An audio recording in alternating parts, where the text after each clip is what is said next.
You do see that there is, women have a hard time loving themselves and appreciating themselves, and they have a hard time listening to their body too.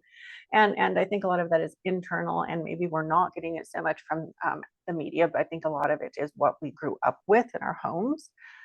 But and maybe possibly comparing yourselves to others. But I think that, and correct me if I'm wrong, that trauma can play a huge role in our self-love and our self-acceptance. How does embracing past trauma, or and past things that hurt us, how can that lead to a more full transformation? Oh, well, trauma is wisdom in disguise, actually. Oh, Let me yes, put it that way. that's a great way to look at it.